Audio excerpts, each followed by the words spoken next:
Hey guys, it's Chris here. You're tuned in to our channel Simple Life on 16 Acres here in the Manning Valley. This is my first series for the year for 2024, which I'm going to do a video here on organising and starting my first Syntropic garden. So I've got a mixture of plants here I'm going to be planting out, and I'm going to be looking at walking you through the design and how I'm looking at mapping it and planning it all out together. Let's go dive in and have a look. So this is the paddock here which we're working with.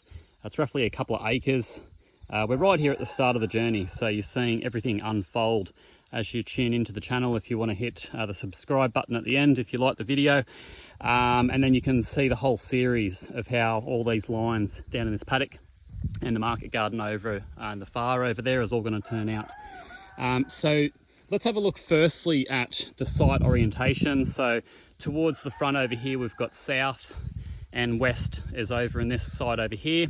The site does drain really well, so I'm just looking at cutting out these garden beds and to try to create a swale line to capture and slow down that water.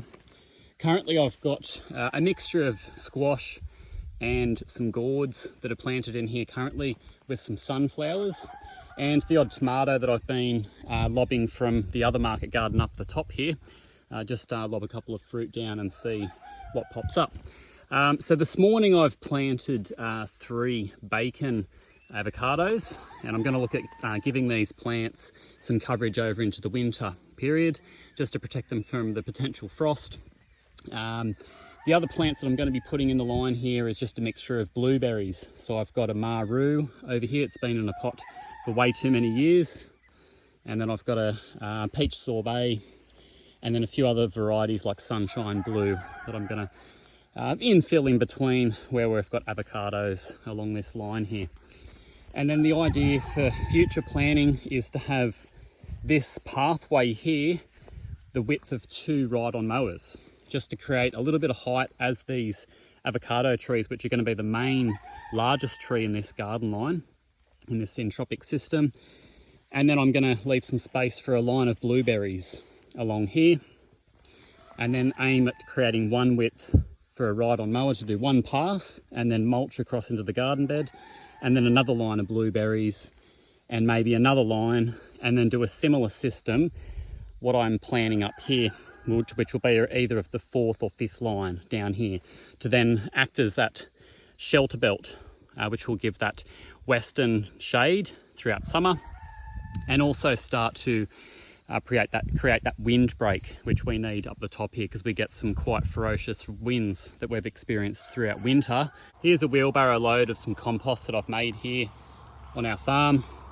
It's nice and dark and rich and loamy, and it binds all together nicely and smells nice and rich and earthy. So I'm really happy with that product that I've got there. So I've got plenty more of that to come to keep spreading that in. I see that we've got a bit of a slope that sort of runs down along this line. So what I'm going to do is try to aim to create an angled garden line that's going to feed the water out down across here and then down the paddock and away from the other growing zone, so it's not going to flood this area when we do get heavy rain.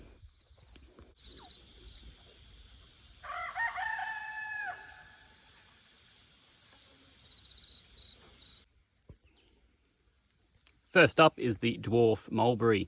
So what we want to look at doing is digging a hole twice the size of the pot, and I've selected this space right in here, which I'm going to look at digging out. As you can see, the system that I've got going here, I've got little sunflowers forming here and here, and I've got little tomato seedlings that are coming up as well, and even some coriander down here which is popping up that I've just come and scattered some seeds. So I'm going to look at creating my hole right here. Let's do it.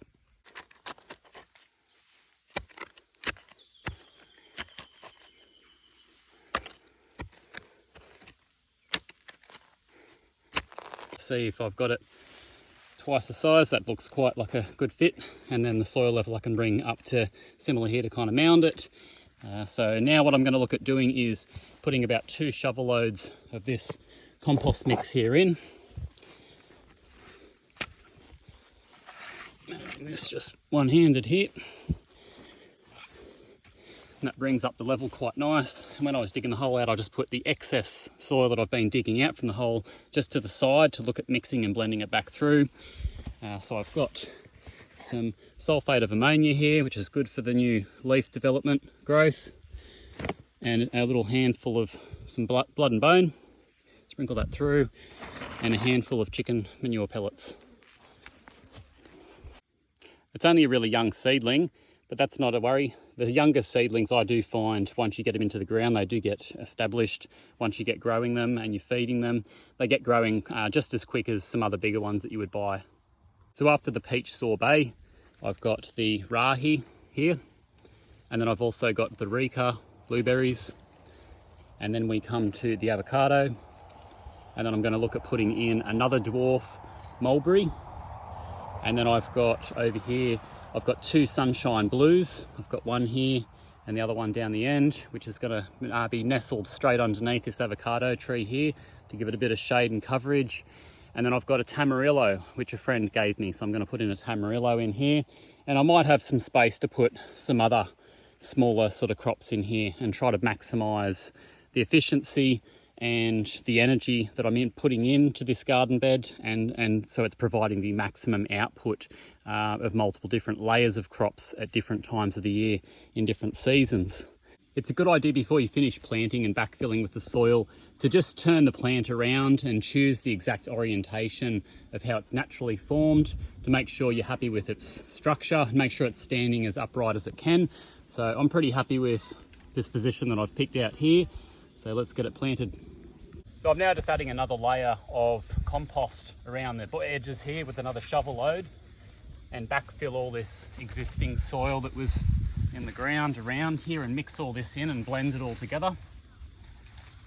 And you want to make sure you haven't got any air pockets down here. So packing that soil in, not too compact, but just lightly packing it all down and giving it a good water will help all those air pockets sort of settle down.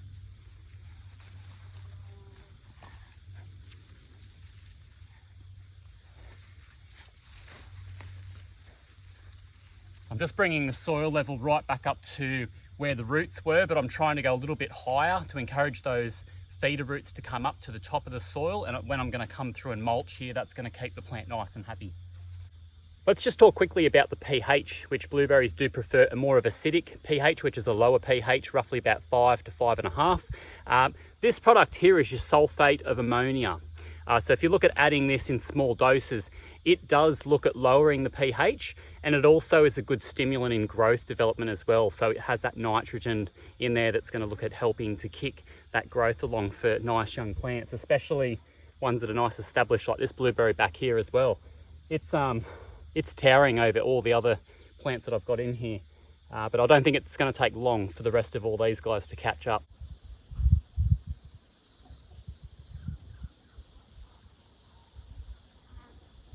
So I just thought I'd talk about the design and the style of what I'm looking to achieve here with my first Syntropic bed that I'm looking at planning out.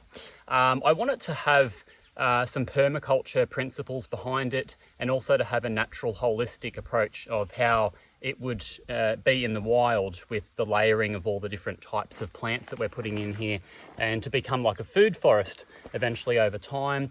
And I want it to be low maintenance, where I'm basically chopping and dropping. So as I've got material coming through, I'm adding that back into the garden bed, and for it to be self-sustaining. I want it to also be able to feed the wildlife around here as well, so I can get a little bit of a harvest and also the wildlife can, and and just enjoy it. So thanks for tuning in. If you've enjoyed watching the content in the video that I've put together here, I'd love you to hit subscribe and continue to follow along our journey here in the Manning Valley in New South Wales. I'm going to look at finishing off planting the rest of these trees here now, and thanks for watching. I'll see you on the next one.